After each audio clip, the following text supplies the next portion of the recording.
ఓం మహాగణాధిపతయే నమః. ఓం గురుభ్యో నమః. ఓం శ్రీమాత్రే నమః.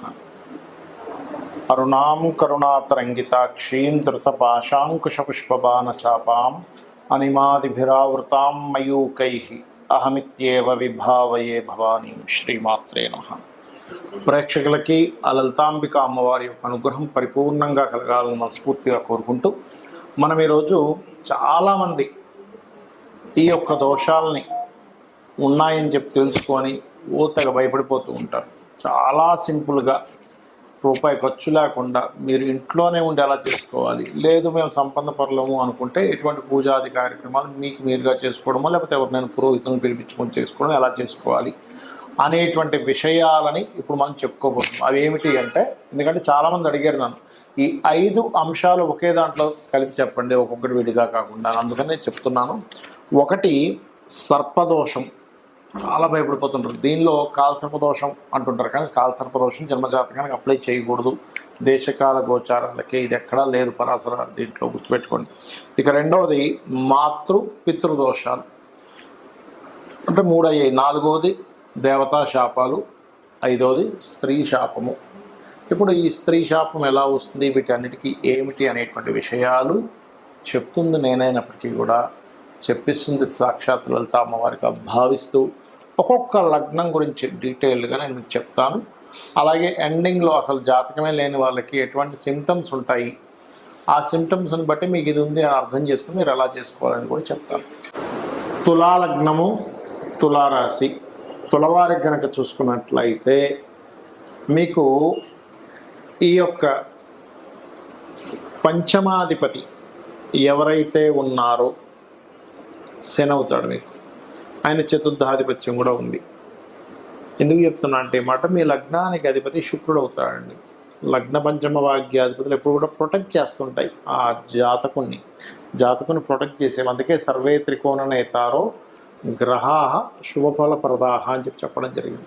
అయితే ఈ ప్రొటెక్ట్ చేసేటువంటి వాటి మూలంగా ఏమవుతుంటుంది ఇక్కడ అని చెప్పి చూసుకున్నట్లయితే, మీ లగ్నాధిపతి కనుక శుక్రుడు సర్పదోషంలో పడ్డాడు అంటే కేతుతో కలవడము, లేకపోతే పాపగ్రహాల మధ్యన అంటే శని కుజ బుధ కుజ పడ్డప్పుడు దిస్ ఈజ్ ఆల్సో సర్పదోష.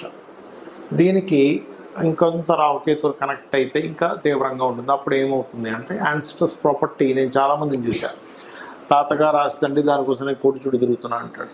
జీవితం అంతా కోటిచుడి తిరగడం అయిపోద్ది, ఎప్పుడో ముసలైపోయాక వస్తుంది. అప్పుడు ఏం చేసుకుంటాడండి మనిషి? అందుకనేంటి, పూర్వీకుల ఆస్తుల విషయంలో పూర్వజన్మలో ఎక్కడో దోషం జరిగింది, అందుకని అది ఇలా వెంటాడుతూ ఉంటుంది. కొంతమంది నేను చాలామంది చూసాను, 100 ఎకరాలు పేరుకి, నాకు 100 ఎకరాలు ఉందంటాడు, కోటి చుట్టూ తిరుగుతూనే ఉంటాడు ఒక 20-30 ఏళ్ళు. అది ఒక సాగదు, అది ముందుకి, దాంట్లో ఏం పండించుకోరు, ఇట్లాంటివన్నీ ఇస్తూ ఉంటుంది. అంటే పూర్వీకుల ఆస్తులు. లేకపోతే యాక్సిడెంట్ అవ్వడం, కొంతమంది పెద్ద యాక్సిడెంట్ అయ్యి మంచాన పడుతూ ఉంటారు. అంటే ఇవన్నీ మీకు ఎందుకు చెప్తున్నానంటే, చాలా సింపుల్గా తగ్గించుకోవచ్చు అండి. ఇవేం భయపడాల్సిన పని లేదు. వీటిలో చాలా సింపుల్గా ఏమీ లేదు. చక్కగా మీరు శుక్రుడు ఏ గ్రహాల ద్వారా ఇబ్బంది పడ్డాడో ఆ గ్రహాలకు సంబంధించిన దీపారాధన చేయండి చాలు. లేదు చక్కగా అమ్మవారి లలితాసహస్రనామాలు నిత్యము పారాయణం చేసుకోండి, లేకపోతే వినండి. సింపుల్, ఏమీ లేదు, సింపుల్, క్లియర్ అయిపోతుంది. సర్పగ్రహాల దగ్గర అంటే నాగప్రతిష్ఠ చేసిన దగ్గరికి వెళ్ళి చేసుకోండి. ఇక మాతృపితృదోషాలు, శని ద్వారా మాతృదోషము, శని చంద్రుల ద్వారా మాతృదోషము, పితృదోషం బుధ రవుల ద్వారా ఏర్పడుతుంది. మీకు శుభగ్రహమైనా పాపగ్రహమైనా పాడైతే అది ఇచ్చే రిజల్టే, అది గుర్తుపెట్టుకోండి. బుధుడు మనకి ఎందుకు, మీకు అందుకనే మీకు స్టార్టింగ్లో సర్వత్రికోణనేతారు అన్న, ఎందుకంటే వాళ్ళు శుభులే అయినప్పటికీ కూడా చాలామంది అంటుంటారు, ఏమండి నాకు తులాలగ్న జాతకము, శని దశ వచ్చింది, మంచిది కదా, సిద్ధ పంచమాధిపతి, శుక్రదశ వచ్చింది, లగ్నాధిపతి కదా, భాగ్యాధిపతి అయినటువంటి బుధ మహాదశ వచ్చింది, భాగ్య వ్యయాధిపతి, నాకేంటి అద్భుతం అనుకుంటారు. కాదు, అది బాగుంటేనే అద్భుతం. ఎలా అయితే ఇంట్లో పిల్లవాడే కానీ వ్యసనపరుడు అయ్యాడు, వాడు ఇంట్లో డబ్బులు కూడా పట్టుకెళ్ళిపోయి అమ్మేసుకొని తాగడానికి, పేకాటలకి, క్యాజినోలకి, బెట్టింగ్లు పెట్టేస్తాడు. ఇంట్లో వాడేగా, సొంత రక్త సంబంధికుడేగా. అలాగే మనకి లగ్నం నుంచి శుభులు గనక పాడైతే సొంత వాళ్ళ ద్వారానే ఇబ్బంది వస్తూ ఉంటుంది, గుర్తుపెట్టుకోండి. బయట వాళ్ళ వల్ల రాదు.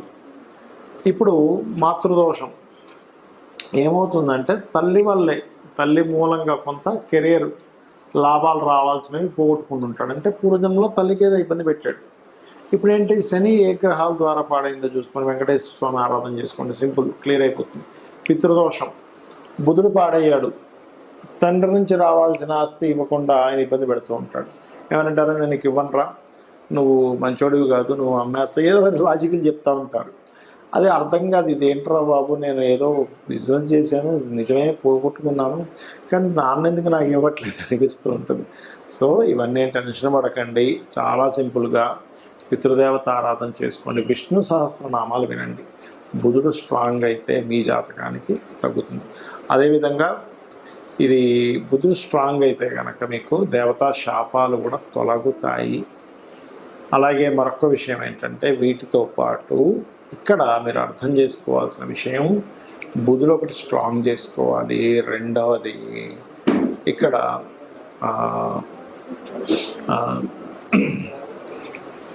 ఎవరికైనా కానీ ఈ శాపాల్లో ప్రధానంగా ఒక్కోసారి చూడండి స్త్రీ శాపం ఉంటుంది. అది ఏర్పడినప్పుడు ఏమవుతుందంటే, సర్వసాధారణంగా లేడీస్కి వచ్చిందనుకోండి తులాలగ్నంలో స్త్రీ శాపానికి, అప్పుడు వాళ్ళకి గైనికల్ ఇష్యూస్ ఎక్కువగా నేను చూశాను. ఎందుకంటే 1 and 8th లాట్గా సీక్రెట్ ఆర్గన్స్ విషయంలో ఇబ్బంది వస్తూ ఉంటుంది. పురుషుడైతే సీక్రెట్ ఆర్గన్స్, లేకపోతే ఏదో హెల్త్ ఇష్యూ ఉందంటే కానీ బయటపడట్లేదు, ఇలాంటివి ఏర్పడుతూ ఉంటాయి. కాబట్టి వీటన్నిటికీ కూడా మీరు కాళీ ఆరాధన, దుర్గా ఆరాధన చేసుకున్నట్లయితే, కాలభైరవుడి యొక్క నామస్మరణ, కొంతమంది వారాహి కూడా చేస్తారు, తప్పేం లేదు, చేసుకోవచ్చు, అన్ని విధాలా బాగుంటుంది. మరి జాతకం లేదు కానీ నాకు ఏదో దోషం ఉందని అనిపిస్తుంది అన్నప్పుడు సిమ్టమ్స్ ఏంటి? మొట్టమొదటిగా మనం సర్పదోషాన్నే తీసుకుందాం. సర్పదోషం యొక్క సిమ్టమ్స్ ఎలా ఉంటాయంటే, మీరు ఎంతో ప్రయత్నం చేస్తుంటారు, ఎంతో మంచి వాళ్ళు అయి ఉన్నా కూడా, చాలామంది అంటుంటారు చూడండి, నేను ఎవ్వరికీ అన్యాయం చేయలేదండి, కానీ ఎందుకు నాకు ఇలా ప్రతికూలంగా ఉంది, నేను ధర్మంగా ఉన్నాను, దేవాలయాలకు వెళ్తున్నాను, నిత్య పూజ చేసుకుంటున్నాను, నిత్య దీపారాధన చేస్తున్నాను, గాయత్రి చేస్తున్నాను, ఎందుకు అనుకూలించట్లేదు అంటుంటారు. అంటే మీకు కాలం అనుకూలించట్లేదు, దాన్ని కాల సర్పదోషము అంటారు.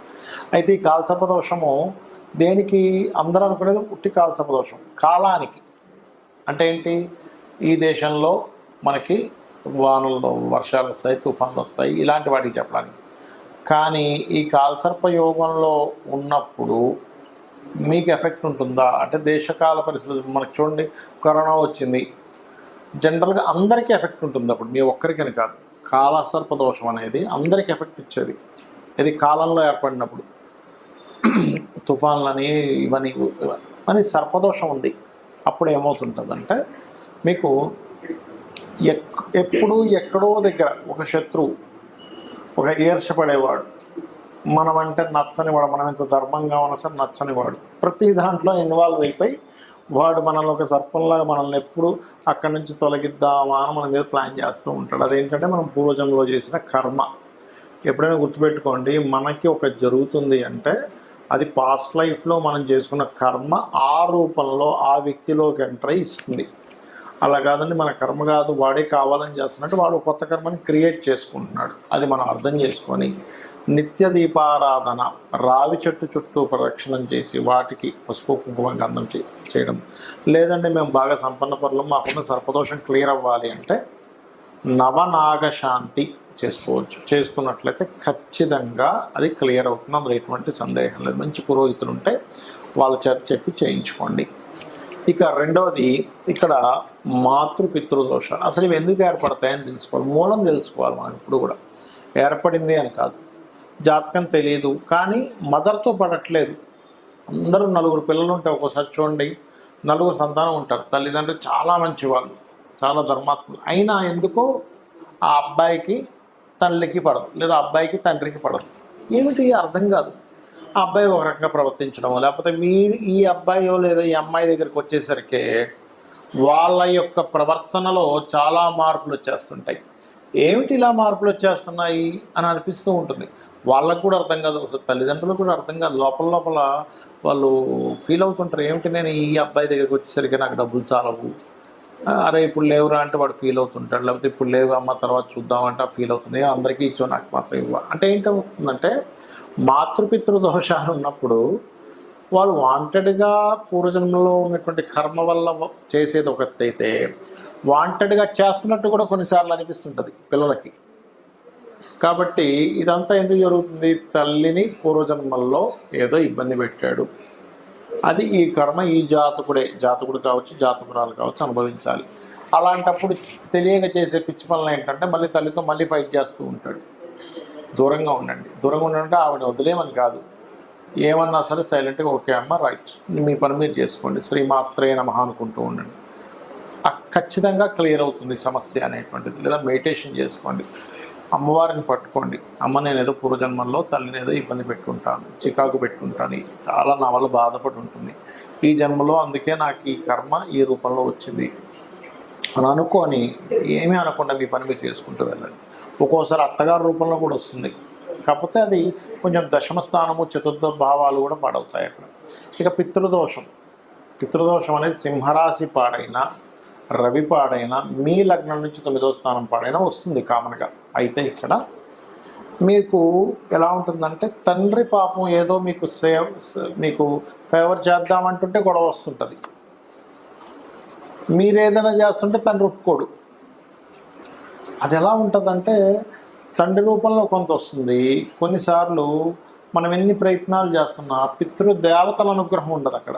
ఎందుకు అంటే ఎక్కడో పితృదేవతల యొక్క లైన్ కట్ అయిపోయింది మీ వంశంలో.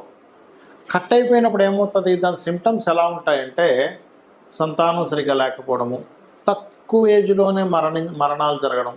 చూడండి, కొంతమంది అంటుంటారు, మీరు చూస్తే కనుక ఏమిటోనండి మా ఇంట్లో 40-45 ఏళ్ళ కంటే ఎక్కువ బతకట్లేదు మగపిల్లలు, తీరా చూస్తేనేమో పిల్లలేమో అనాథలుగా అయిపోతున్నారు. బికాజ్ ఆఫ్ మీకు ఉండేటువంటి పూర్వజన్మ కర్మల్ని తీసేటువంటి శక్తి దేవతలకి పితృదేవతలకి ఉంటుంది. అంటే పూర్తిగా తీసేయడం అని కాదు, దాని నుంచి ఒక రక్షణ కవచంగా నిలబడుతుంది వాళ్ళ యొక్క ఆశీర్వాదం అనేటువంటిది.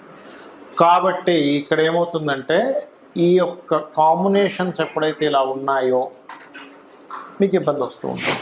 అప్పుడు కూడా ఏంటి, తండ్రితో ఫైటింగ్ చేయడం, తండ్రి ఏదో ఇవ్వకపోవడం, నలుగురికి ఒకలాగా మీకు ఒకలా చేయడం, ఇలాంటివి జరుగుతూ ఉంటాయి. ఎందుకంటే అక్కడ నుంచి దోషం ఉంది, యోగం లేదు. ఇక్కడ మనం అర్థం చేసుకోవాల్సిన విషయం ఏంటంటే అక్కడ దోషం ఉంది, యోగం లేకపోవడం వల్ల దోషం వల్ల రావట్లేదు, యోగం ఉండుంటే వచ్చేది అని మీరు అర్థం చేసుకోవాలి.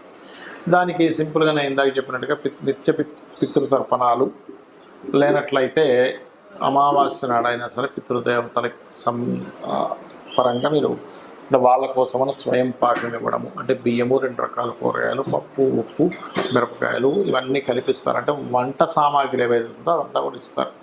అలా ఒక బెండకాయ ఒక వంకాయ ఇస్తే పాపం వాళ్ళకి సరిపోదు, వాళ్ళు పాపం బాధపడతారు.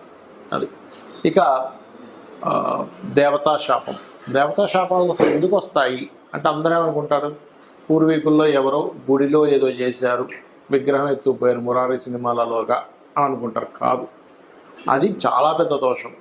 అది తప్పని కాదు నా ఉద్దేశంలో. కానీ ఇక్కడ ఏమిటి అంటే మీ యొక్క పూర్వజన్మల్లో లేకపోతే ఈ జన్మల్లో కూడా ఇంట్లో చేసేటువంటి అగ్నితో చేసేటువంటి దోషాలు కొన్ని ఉంటాయి. అంటే స్నానం చేయకుండా వంటగదిలోకి వెళ్ళడం, స్త్రీలు బయట చేరినప్పుడు వంటగదిలోకి వెళ్ళడం, ఇవన్నీ కూడా కొంతవరకు అగ్నిదేవుడికి సంబంధించిన శాపాలు. కొంత సర్పదోషాలు కూడా వస్తాయి వాటి వల్ల. అలాగే దేవతా సంబంధించినటువంటి విషయంలో కొంతమంది చూడండి, కొన్ని ఎండోన్మెంట్ డిపార్ట్మెంట్స్లో ఉంటూ అక్కడ సొమ్ముని తినేయడం, లేకపోతే దేవుడు మాన్యాన్ని అంటే భగవత్ సంబంధించిన ఆలయానికి సంబంధించినటువంటి భూములు ఉంటే వాటిని జాగ్రత్తగా వాళ్ళు కైవసం చేసుకుని వాటిని వాడేసుకోవడం, అది చాలా పెద్ద దోషం. అదేంటంటే ఒక వంశాలను నాశనం చేసేస్తుంది, గుర్తుపెట్టుకోండి. అస్సలు పొరపాటును కూడా అసలు మీకు దానం ఇస్తేనే, ఎవరైనా భూమి దానం ఇచ్చారనుకోండి, పురోహితులకి ఎవరికైనా బ్రాహ్మణులకి ఇవ్వాలి, ఏదో కుజదోషం ఉంది అని భూదానం ఇచ్చారు అంటే కుజదోషం ఉంటే అందరూ ఇవ్వాలని కాదు, 4వ స్థానం పాడే ఇస్తారు కోసం. అప్పుడు ఆ తీసుకున్నటువంటి బ్రాహ్మణుడు పురోహితుడు ఎవరైతే తీసుకుంటే, పురోహితుడు అనుకోండి ఇంకోరు అనుకోండి, గాయత్రి చేయాలి. కొన్ని లక్షల కోట్ల గాయత్రి చేస్తే కానీ అది భరాయించే శక్తి రాదు. లేనట్లయితే ఏమవుతుందంటే అది ఎన్ని రేణువులు ఉన్నాయో అన్ని జన్మలు నరకం అనుభవిస్తాడట. అంటే గాయత్రి భూదానం అంటే అంత ఈజీ కాదు. భూదానము, సువర్ణదానం ఇలాంటివన్నీ ఇవేవో నవగ్రహాలకు ఇచ్చే చిన్న దానాలు లాంటివి కాదు. అందరూ సరదాగా తీసేసుకుంటారు, సువర్ణదానం అండి ఇచ్చేసేయండి అని, అంత ఈజీ కాదు. కాబట్టి దీనికి మరి ఏమిటి అంటే ఓం హరనేత్రాగ్ని సందగ్ధ కామ సంజీవన ఔషధి అనే మంత్రం చేసుకోండి. ఇక ఆఖరిగా స్త్రీ శాపం. ఏమీ లేదు, ఇక్కడ స్త్రీని ఇబ్బంది పెట్టాడు జీవుడు, వస్తుంది ఆ దోషం ఆ రూపంలో వస్తుంది. అందుకని మీరు ఎక్కడికి వెళ్ళినా, మీ జాతకం లేకపోయినా మీకు సిమ్టమ్స్ ఏం అర్థమవుతుంటాయి అంటే, ఎక్కడికి వెళ్ళినా చిన్నప్పటి నుంచి కూడా ఒక స్త్రీ మూలకంగానే మీరు ఇబ్బంది పడుతూ ఉంటారు. అది పక్కింట్లో ఆడపిల్ల కావచ్చు, మీ ఇంట్లో ఉండే ఆడపడుచులు కావచ్చు, లేకపోతే మీ అత్తగారు కావచ్చు, ఎవరైనా కానీ, లేకపోతే మీకు సొంత చెల్లి కావచ్చు, సొంత భార్య కావచ్చు. ఎక్కువగా భార్య రూపంలో వస్తుంది స్త్రీ శాపం ఎక్కువగా.